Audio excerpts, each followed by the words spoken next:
asalaamu aleykum mbokk yeeg xarit yi maa ngi leen di nuyu bu baax a baax amaat mbégte présenté leen seen éphéméride du bés bi. Le temps passe vite comme ni ñu wax toujours 24 mars donc tey 2025 fàttali ko encore 24 mars 2024 tey jour pour jour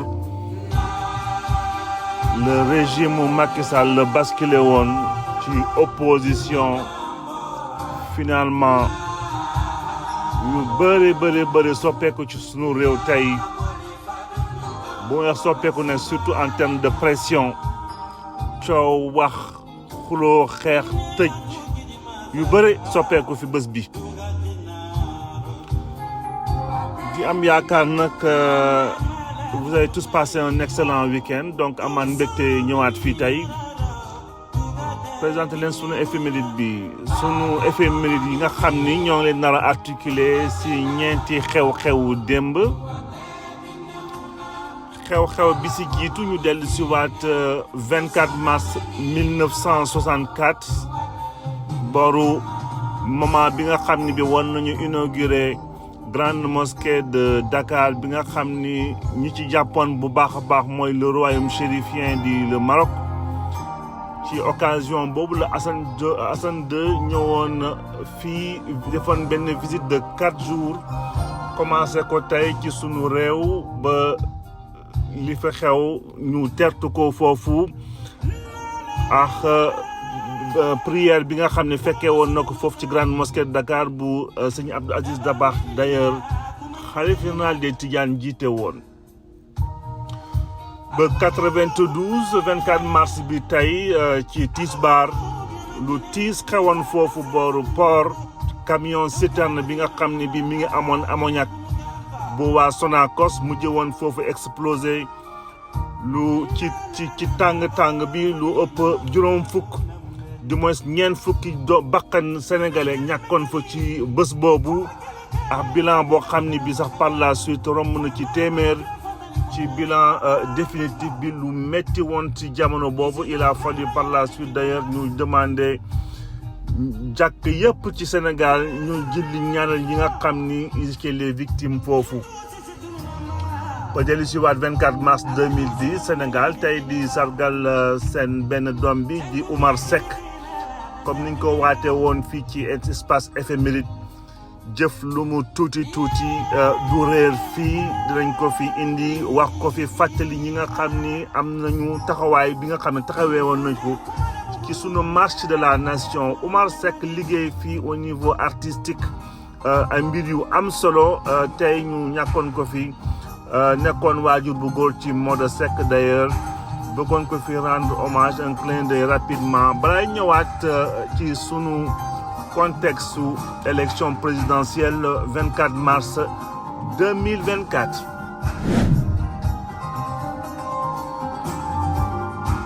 Donc sans plus tarder ñëw ci sunu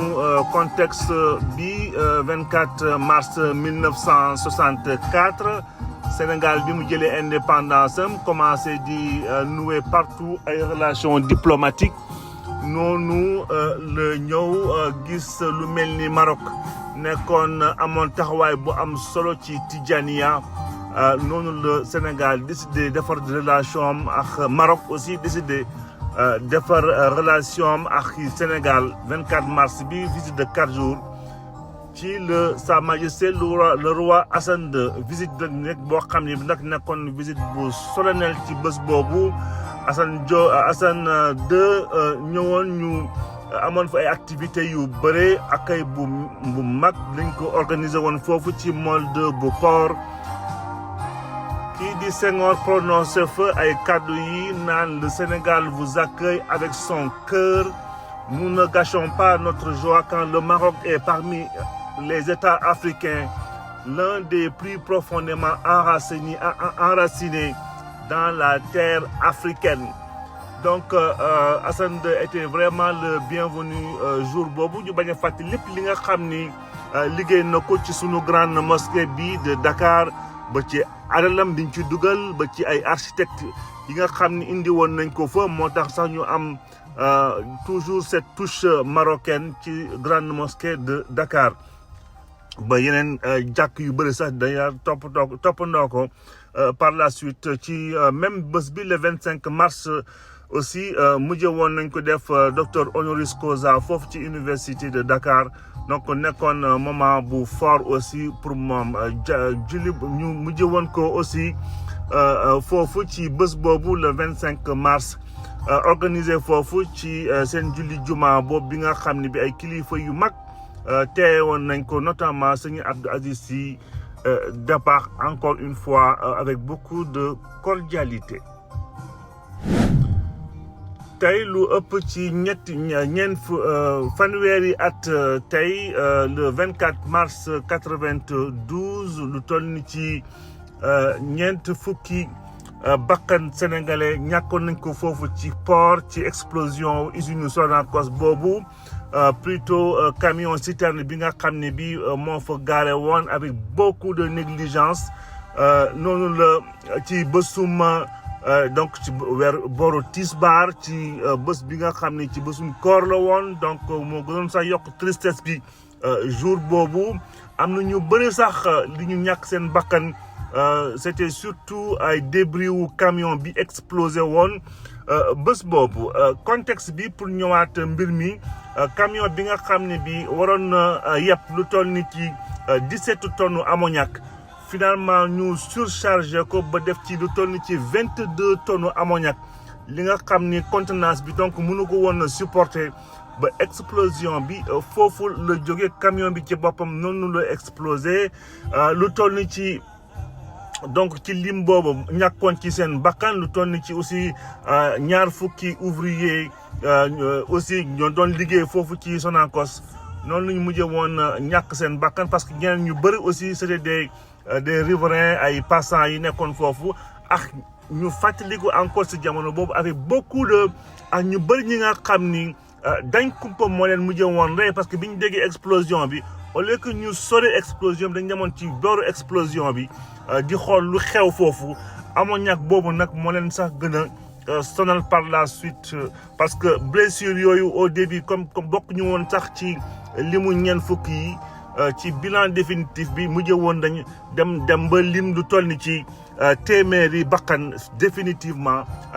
foofu ñu ñàkkoon ko ci explosion boobu nekkoon nag benn moment bu triste ci Sénégal il a fallu que ñu organiser partout des prières pour jéem a penser cette blessure bi nga xam ne bi jour boobu Sénégal avec beaucoup de tristesse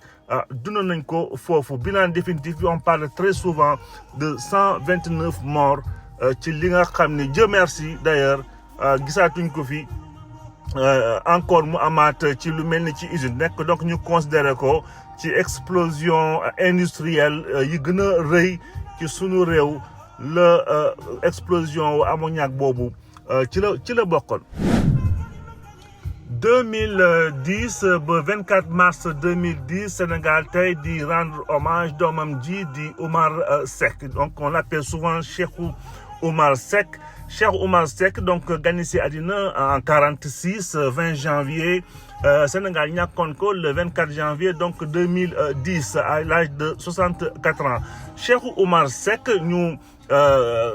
ginnaaw ay jaar-jaaram ci formation ba ci lycée Lamine Gueye ba ci théâtre du Palais foofu ci Dakar par la suite mu rejoindre théâtre des nations bu Paris ak centre dramatique rue Blanchot bu Paris Cheikhou Oumar Seck pour ne pas dire Oumar Seck noonu la ñëwaatee nekk pensionnaire théâtre national Daniel Sorano ci direction wu Maurice Sonar Senghor ci contexte boobu nag de décolonisation on parlait beaucoup ci affirmation culturelle de l'Afrique ak activisme culturel donc forcément activisme culturel boo ko déggee mooy jéem a reprendre toutes les grandes figures muy ñoom Albouri muy ñoom Lat Dior yëpp jéem leen décomplexer mettre leen en valeur ci cadre théâtre bi li nga xam ne ginnaaw xeex bi jeex na wante danañ def tout pour que ñi nga xam ni ñoo nekkoon sunu ay jàmbaar sunu ay héros ñu indiwaat leen fii wane seen njàmbaarte ak li nga xam ni taxawee woon nañ ko ci sunu réew ci jamono boobu. donc moo taxoon donc mu nekkoon quelqu'un d'engagé ci ay au niveau artistique en 69 d'ailleurs noonu la demoon jouer foofu ci rôle de Samba Lombe Penda ci l'exil d'Albouri de Cheikh Aliou Ndao noonu la ci festival panafricain d'Alger joué incarné na fi aussi Lat Dior dans le cadre de Ñaani Bagna en 1986 dugg na ci ay production yu bëri ba ci Clando bu William Mbaye Gelawaar bu Ousmane Sembène Déwénati bu Diayna Gaye ba TGV ba Bayar dans le rôle de Namur. En 1998 aussi joué woon na fi pour Radio Sénégal ci ay émission yu bëri normalement ci Festival mondial des arts nègres aussi waroon na fi incarner le roi Christophe l'incarnation du roi Christophe wante finalement la ñàkkoon na bakkanam 10 jours avant inauguration monument de la Renaissance. donc bëggoon ko fii def un clin d'œil parce que ñu bëri xëy na commencé woon nañ ko fàtte ak lim fi liggéeyoon bu baax a baax di dikkaat fii tey di ko fi rendre hommage ci li nga xam ni def na ko ak grand prix yoo xam ne amoon na ko ba ci Afrique lu mel ni Cameroun en 98 ak grand prix président de la République des arts en 99 chevalier ordre national du mérite et officier de l'ordre national du Lion. Le temps passe vite donc tey la woon bésum Diomaye Diakhar Faye 24 mars 2024 donc élection présidentielle sunu réew 54,28% pour Bassirou Diomaye Faye topp ci Amadou Ba 35,79%.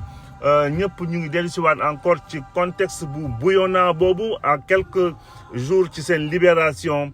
finalement Sénégal vivre alternance bi nga xam ni bi daanaka on peut dire que sax plébiscite la élection daanaka amul woon parce que c'était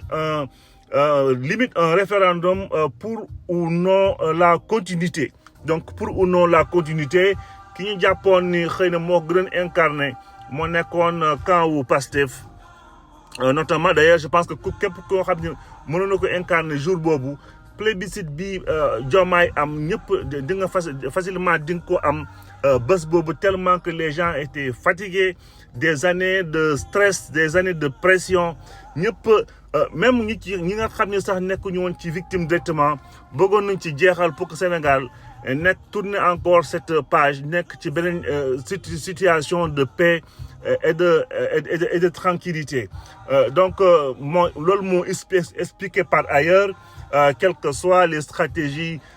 ou bonnes ou mauvaises des autres participants loolu moo expliqué woon d'ailleurs seen ay résultats lu mel ni Khalifa Sall 1,56 ak yeneen ni ay Anta Babacar Ngom 0,34% extra ay résultats yi nga xam ni daanaka sax jarul sax di analyser ba suba parce que limite du woon élection mais c'était surtout un référendum où benn risque bëgguñu woon ko jël jour boobu pour mën a créer ay situation de hold-up électoral ci second tour ou bien ay calcul yi nga xam ni dans le dos des Sénégalais il fallait que dès le premier tour mbir yi leer nañ comme ça en finir définitivement avec le régime de Macky Sall noonu la mbir yi demee woon tey donc Sénégal vivre benn air bu bees benn nouveau souffle bi nga xam ne bi ba tey aujourd'hui on ne peut pas dire qu'on n'avait pas fait le bon choix di jeexalee fii tey sunu éphéméride yi ba ëllëg ci talaata ji di ñaanal ñëpp ba suñu jàmm ëllëg incha allah et bonne semaine à tout le monde.